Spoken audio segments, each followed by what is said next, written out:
Hey guys, Marnie here. I want to show you this Pinterest tip that I learned this week from my good friend Zena over at Let's Lasso the Moon. It's so good, I have to share it with you. Now, this tip will absolutely increase your page views, okay? But it is not all about traffic, right? Because you want that traffic to be sticky. So this is about taking content that your audience is already responding to, taking content that Pinterest is already responding to and optimizing it or amplifying it, making it even more desirable. You know that people like it. Let's get more people to like it. Let's get more people drawn to the content. I'm going to show you how to do that. First, I'm going to assume everyone knows Google Analytics. I'm going to go into Google Analytics. This is my signature blog, Carrots or Orange, and I'm looking at a period over the last year, acquisition, and you want to go to acquisition, social, network referrals. Okay. Here you can see Pinterest is driving my traffic, then Facebook, Blogger, and so on. You click on Pinterest, and these are the posts that are most popular on Pinterest. How cool is that? I want to look at more than 10 though. I want to look at 50. And what you can do is you can just download, you can export this into a Google spreadsheet and work from there and create a document that allows you, like a working document. Okay, so if you download all of this, you can then create columns that says added images, optimize, change description, so on and so on, because there's quite a few steps here. So right now we've just gone into Google Analytics, acquisition, social, network referrals, and we know the exact posts that are driving that Pinterest traffic. I've already worked a lot on sleeping. I've already worked a lot on routine charts. I've already worked a lot on friction, but I'm going to give you some examples of what I did with these posts, okay? So if we go over to my blog and go over to friction, this is a popular Pinterest post. That was a lot of P's. So this is the original pinnable image that people really, really liked. I'm not going to touch it. I'm going to leave it there, right? I added a few. Here's a layered one that Pinterest seems to like. I added this kind of cool, funky science image, square, large, just to see what happens. Here's another layered image. Here's another squared image. And here's a quote, a friction quote. So as you can see there, I took the post, I kept the original images, but I optimized, I amplified for them, right? I added additional images so that when someone goes to pin it, they have a variety of options. Now, how do I control what images people are pinning? Well, I can't necessarily do that, but what I can do is use my Taillon app right up here, Taillon, and what you can see it does is it grabs all of these images.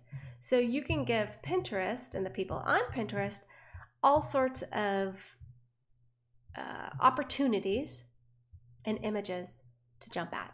Okay, so I just grabbed a bunch there. You can see what works and what doesn't after by looking at the analytics.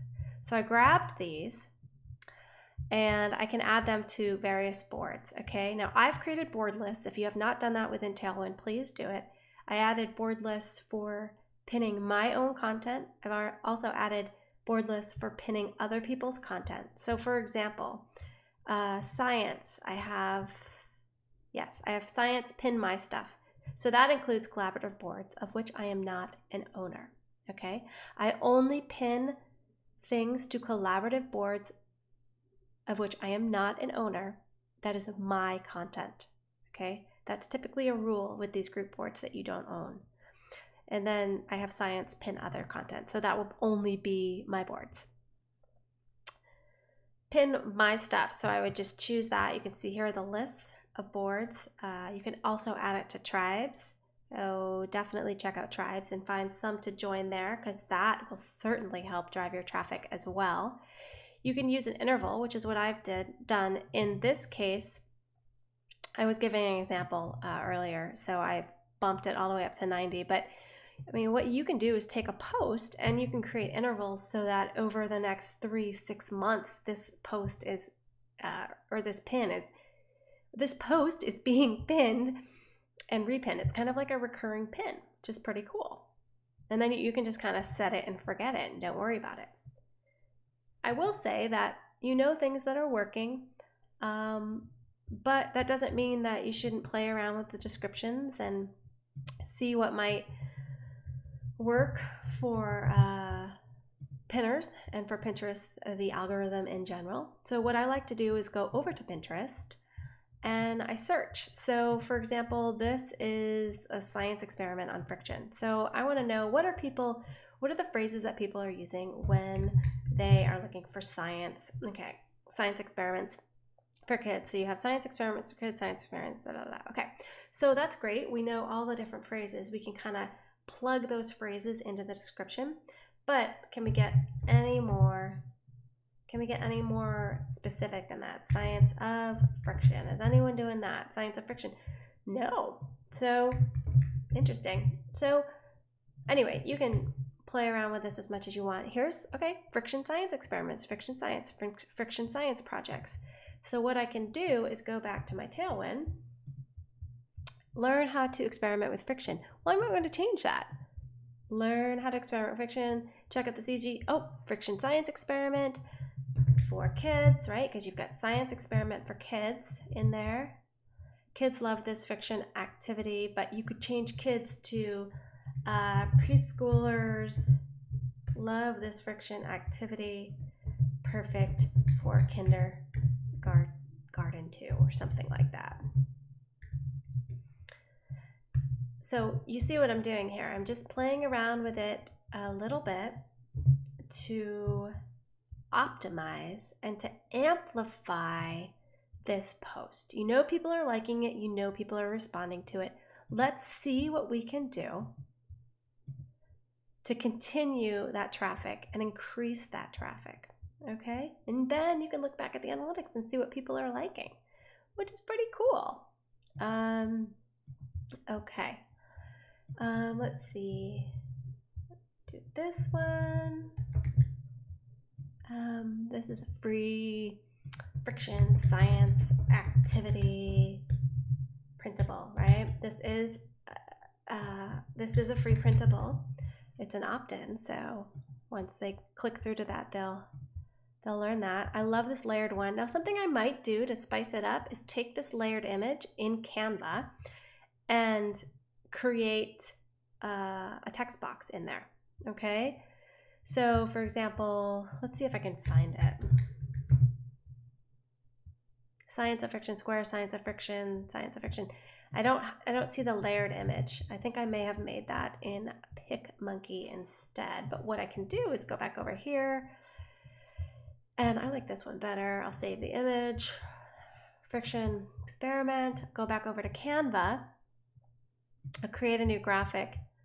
I like to create, this says Pinterest, but I actually like to change the dimensions a little bit. I know, totally crazy here. I'll resize it like that. I'm just going to do that because it's just one image. We'll upload it. Friction science experiment, boom. It's loading up. And so then I can put it in there.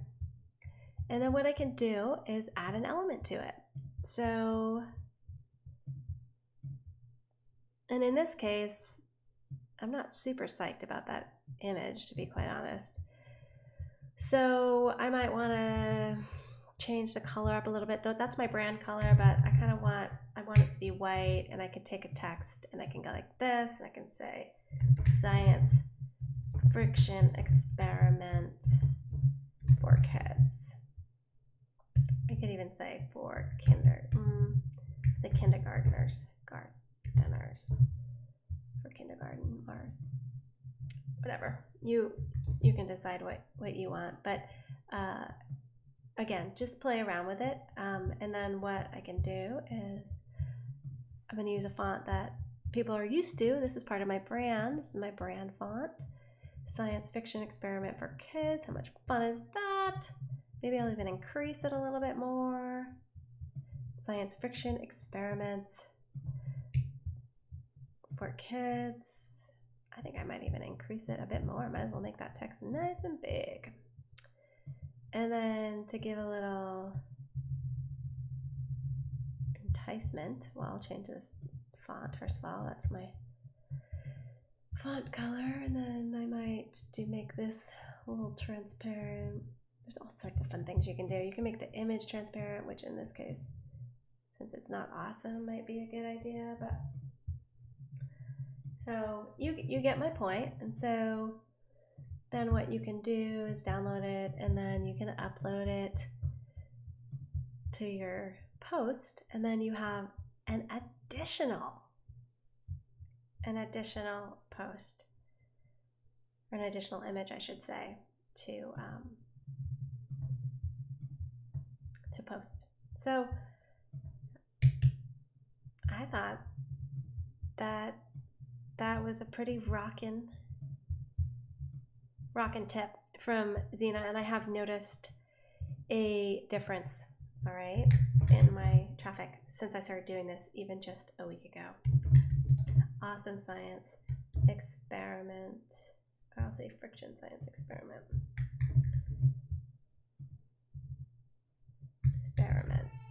And then I just go like this, and I'm gonna upload it. So then I update it, and then I will go to view the post, and I'll have an additional. There you go, see? I'm gonna go schedule that one. It's a new one.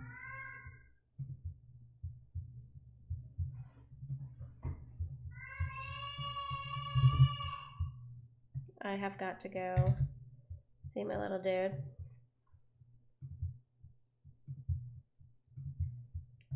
This is the gift that keeps on giving. So there you have it. I've got to go now. I'll talk to you guys later.